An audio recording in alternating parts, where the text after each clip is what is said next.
What's good, all my Ruthless addicts? It's your girl, Dikahn, and I am here to bring you the Ruthless Oval crossover review.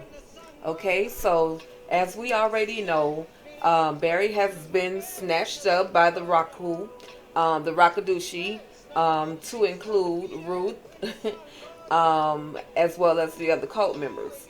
Now, when Ruth gets Barry, in the car, she tells him, "We're gonna help you. We're gonna take. I'm gonna take you to Cali, but you're gonna have to convince the committee that you're not going to turn on us. You're not going to report us. You're not going to let people know, where we are because you've already made awareness to us. And now people are going to start looking at us. So, of course, we know that Barry gives her the money and everything. And, of course, he's snatched up and taken to the Rakudushi compound. Now, mind you, Barry was supposed to meet Ruth. Barry was supposed to meet Ruth at the van, and baby girl Callie was going to be there with him. However, that wasn't the case, and he was snatched up, and like I said, he was taken to the Rakudushi compound.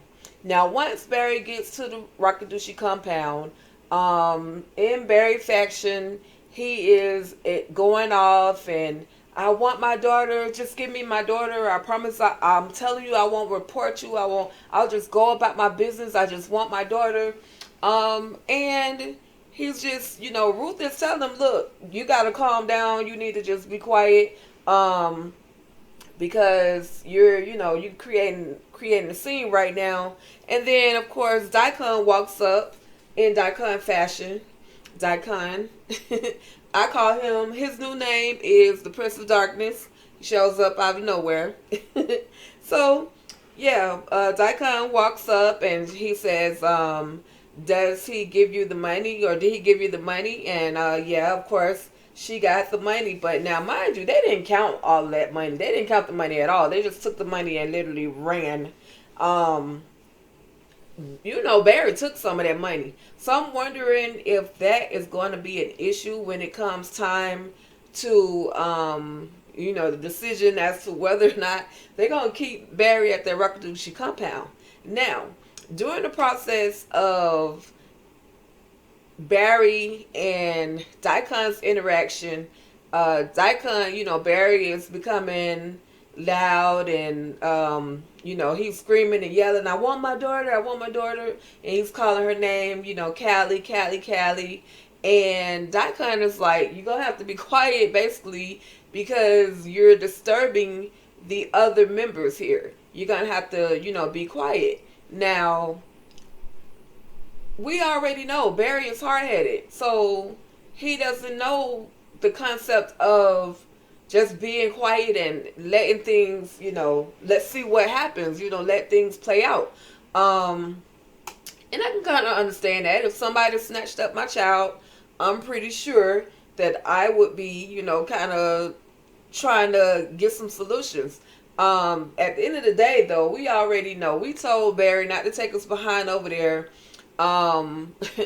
to meet up with Dikahn by himself. He should have waited for his father. And of course, at this point, Richard and Nancy, Barry's parents, are looking for Barry because they go into his bedroom and he hadn't slept there, of course, because he had been snatched up by the Rakudushi. Now, back to okay, so they're looking around. They're calling calling Sharon to basically try to find out, has she heard from Barry? And of course, Sharon booed up and laid up with what is his name? The dude from the pharmacy. I can't even think of it right now. But yeah, she's laid up with him, and so she's like, well, no, I haven't seen him. And so Richard says, well, I want you to come, to the White House and talk to me. Okay, so Sharon proceeds to tell Richard that, she already told Sam everything that she knew, and why not just get the information from Sam? But of course, you know that Sam and Richard, they had a major fight on the front yard. You know what I mean? So they're not in really uh, in good graces of each other. So of course, Richard is not gonna speak with Sam. Then she proceeds to say, "Well, Dell, who basically the new guy at our pharmacy, he knows he's from there, and he knows where the Rakudushi, compound is, or he may know where the Rakudushi compound is." So that's when Richard says to her, "Well, bring him too. Bring him to the White House as well." Now, mind you, can I tell you guys that I know y'all remember Dale, who was previously, he's on Ruthless and then went over to the Oval. Now, Dale escaped something that happened to him in Ruthless World. You know what I mean? Ruthless World. I'm gonna call it Ruthless World. Yeah, he escaped something that happens to him when he went to Ruthless World, or when he, the thing that made him leave Ruthless World. Okay. I don't know if it was the discussion or the argument that he had with his parents or something else transpired that caused him to basically leave the area. But whatever it was, it had him basically throw whatever he had in the back of his car, in the back of his truck, or in his truck, and go. Like, he's living out of his truck. So basically he's homeless. And I'm trying to figure out what happened to him that made him want to, just up and jump ship like that. So anyway, back to the Rakudushi compound. Yes, Barry is still there. He's still loud. Dikahn is telling him to be quiet. Ruth is telling him to be quiet because he's gonna wake up everybody. So then of course, Dikahn proceeds to ask him, "Are you thirsty?" Now, when somebody on the Rakudushi compound says, "Are you thirsty?" you already know what that means. Because we saw it happen with Andrew and Lynn, where he gave her a nice big cup of something that had her hallucinating and seeing things and seeing babies and seeing animals, and so my advice to Barry is to silence yourself, bruh, because it's about to go down. They ain't really ready to take you out. So anyway, after he says that, like I said, Barry just will not be quiet. So, he had to get his butt kicked again because finally Ruth decides to pick up something, a big heavy stick, and knock him out. And that's pretty much the end of Barry for a few minutes. He is knocked out. He is nice and quiet.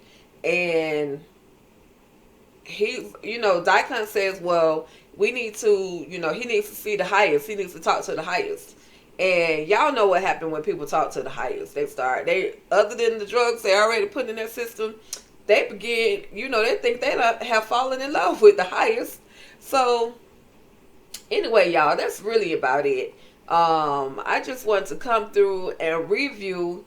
No, it's not the entire episode of The Oval that I've reviewed for you, but it is just what Ruthless as it pertains to The Oval, and that's why it's called the Ruthless Oval crossover. Okay? Alright, you guys, that's about it. If you have any questions or comments, feel free to drop your comments down below. If there's something that you think I should have covered in this episode, let me know. It's we can always have dialogue. I love talking, as you can see.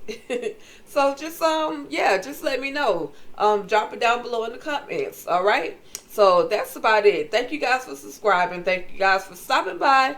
Don't forget to hit the like button. Please share this video. And invite new people to this YouTube channel. The more the merrier.